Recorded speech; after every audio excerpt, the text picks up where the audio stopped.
Hi, this is Shalini and you are watching your own educational channel ज्ञान के मोती।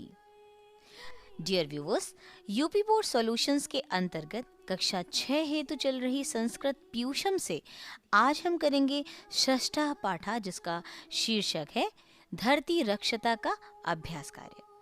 तो चलिए शुरू करते हैं। हम शुरू करेंगे पहले प्रश्न से। उच्चारणम कुरुत पुस्तकायाम च लिखत। उच्चारण कीजिए और पुस्तक में लिखिए। सर्वव्यापिनी प्रदत्तानि क्रियमाणः समापतन्ति। हम बढ़ते हैं दूसरे प्रश्न की ओर। एक पदेन उत्तरत, एक पद में उत्तर दीजिए। एक दिया हुआ है उदाहरण के तौर पर, यथा का अस्माकम मातृ स्वरूपा, कौन हमारी माता के समान है, और उत्तर है धरित्री। अगला प्रश्न, धरातले कानि सन्ति, धरातल पे क्या क्या है, उत्तर लिखिए। नद्यः, पर्वतः, वनानि च। नदियां, पर्वत और वन। अगला प्रश्न है, कस्यः सौंदर्यं विलुप्तं भवति, किसका सौंदर्य विलुप्त होता है, और उत्तर है प्रकृतिः, अर्थात प्रकृति का।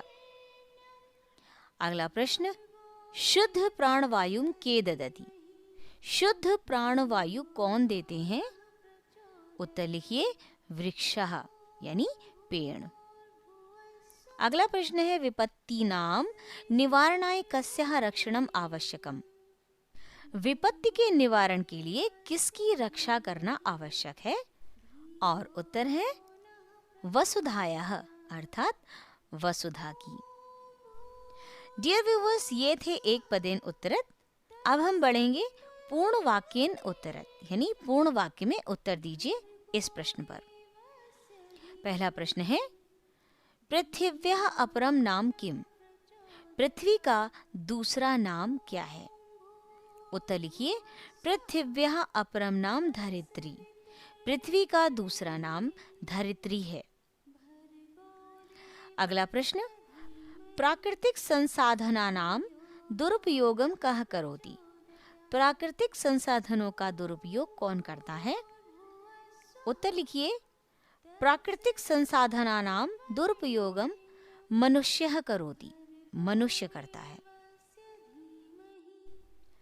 प्रश्न लिखिए, पर्यावरणस्य महती हानिः कथं भवति, पर्यावरण की सबसे ज्यादा हानि क्यों होती है, और उत्तर है पर्यावरणस्य महती हानिः वृक्षाणां विनाशेन भवति, वृक्षों के विनाश से होती है। अगला प्रश्न, का सर्वथा वंदनीया सेवनीया च, कौन हमेशा से वंदनीय यानी पूजनीय है और सेवनीय है, उत्तर लिखिए धरित्री सर्वथा वंदनीय सेवनीय च, हमारी धरती हमेशा ही वंदनीय और सेवनीय है, अर्थात हमें उसकी वंदना करनी चाहिए और उसकी सेवा करनी चाहिए। बढ़ते हैं चौथे प्रश्न की ओर।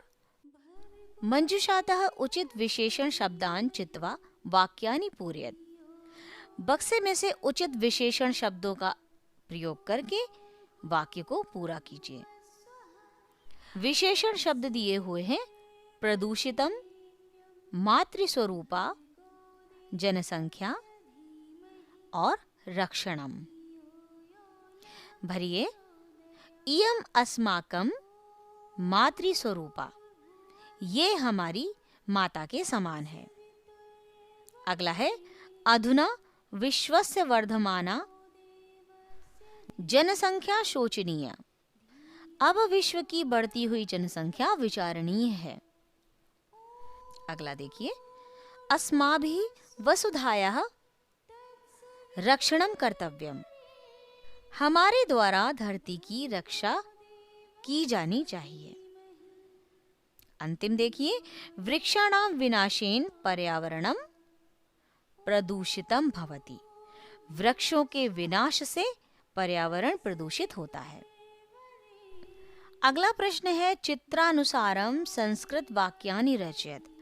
चित्र के अनुसार संस्कृत के वाक्य की रचना कीजिए, यानी संस्कृत में वाक्य रचना कीजिए। आपकी किताब में एक चित्र दिया हुआ है, जैसा कि आप देख रहे हैं। एक आम का वृक्ष है जिसमें से एक आम गिर भी रहा है। बहुत सुंदर सा बगीचा है, जैसा कि आप देख सकते हैं। तो चलिए वाक्य की रचना करते हैं संस्कृत में।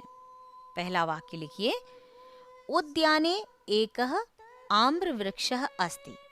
उद्यान में एक आम का पेड़ है। दूसरा वाक्य लिखिए, वृक्षात फलम पतति। वृक्ष से फल गिरता है। तीसरा लिखिए, वृक्षात पत्रम पतति। वृक्ष से पत्ता गिरता है। और चौथा लिखिए, उद्यानम सुंदरम अस्ति।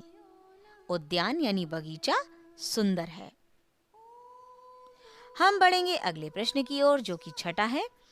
संस्कृत भाषायाम अनुवादम कुरुत। संस्कृत भाषा में अनुवाद कीजिए। पहला है, यह पृथ्वी हमारी माता के समान है।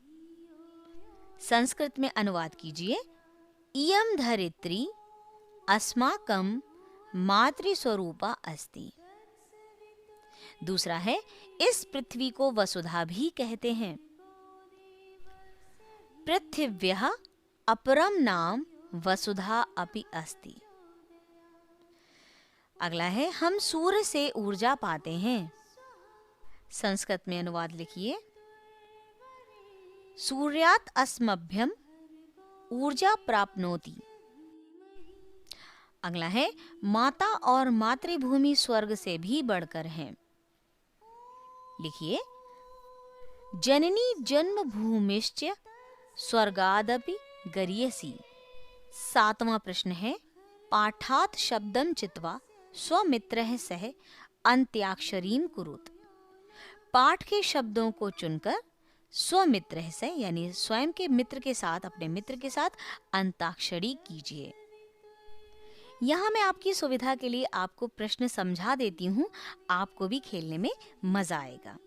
हम अपनी कक्षा में 2 वर्ग बनाते हैं, चाहे तो आप बालिकाएं कर दीजिए और चाहे बालक कर दीजिए, या आधे आधे छात्रों को बांट दीजिए। मान लीजिए पहले वर्ग के किसी छात्र ने बोला है पवनः, तो अंतिम अक्षर है न, तो द्वितीय वर्ग के छात्र को न से अक्षर बताना है। इसी प्रकार आपकी पुस्तक में दिया हुआ है, पहले वर्ग ने बोला पवनः, दूसरे वर्ग ने न अक्षर चुनकर बोला है नद्यः। अब या पर खत्म हुआ तो पहले वर्ग ने बोला यदा, और खत्म हुआ दा पर तो दूसरे वर्ग ने बोला दूषितानि। अब ना पर खत्म हुआ है तो पहले वर्ग को ना से बोलना है। इस प्रकार आप खुद खेलिए, आपको स्वयं भी मजा आएगा। आशा करती हूँ आपको 7वें प्रश्न का उत्तर स्वयं मिल गया होगा। डियर व्यूवर्स, यहीं पर समाप्त होता है हमारा ये अध्याय। इसी अध्याय के अंतर्गत कुछ फलों के संस्कृत में नाम भी दिए हुए हैं, और इस पर मैंने एक विशेष वीडियो भी बनाया है, जिसका लिंक मैं डिस्क्रिप्शन बॉक्स में डाल दूंगी, आप उसे देख सकते हैं। खूब पढ़ें, खूब पढ़ें। Thank you.